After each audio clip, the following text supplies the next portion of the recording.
আপনারা চাদর পরেন না? শীতকালে রাসূল সাল্লাল্লাহু আলাইহি ওয়াসাল্লাম চাদর পরতেন।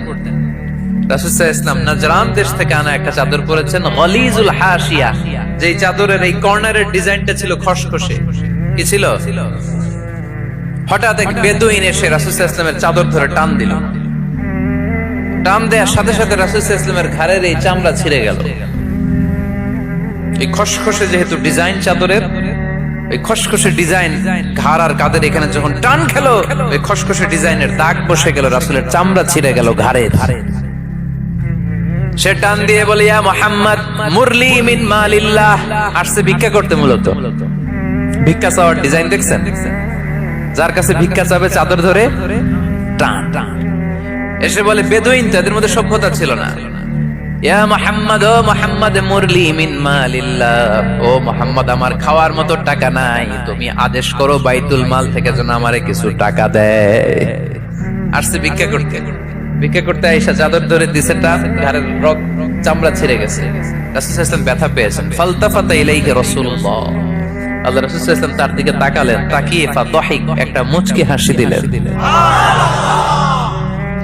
আমি রাস্তা দিয়ে চাদর গায়ে দিয়ে হাঁটতেছি, এক ফকির আইসা কয়, ভিক্ষা দেন, টাকা দেন বলে আমার চাদর টান দিছে, আর ওই চাদরে আমার ঘাড়ের চামড়া ছিঁড়ে গেছে। কি করবো আমি? আপনি কি করবেন? হ্যাঁ, কোনি? আচ্ছা, তা আমরা ঠিকই ওরে ধরে মাইর দিতাম, তাই না? আজকে ওর একদিনকে আমার একদিন ভর্তা বানাই ফেলতাম ওরে পিটায়, রাগের চোটে, ঠিক কিনা? আল্লাহ রাসূল সাল্লাল্লাহু আলাইহি ওয়াসাল্লাম try to think about it, try to ponder on the story. এই moral of the story কি? রাসূল সাল্লাল্লাহু আলাইহি ওয়াসাল্লামের prophetic story থেকে আপনাকে ভাবতে হবে। ভিক্ষা করতে এসে চাদর ধরে টান দিয়ে ঘাড়ের চামড়া ছিঁড়ে ফেলেছে। রাসূল তাকিয়ে মুচকি হাসি দিলেন। মুচকি হাসি দিয়ে বললেন, যাও বাইতুল মাল থেকে কিছু সম্পদ ধরে দিয়ে দাও। কি নবী ছিলেন!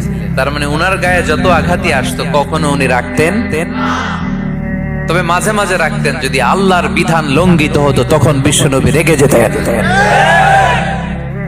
আল্লাহর জমিনে আল্লাহর বিধান লঙ্ঘিত হলে এই লোকটা রেগে যেতেন, প্রিয় নবী, তখন সহ্য করতেন না।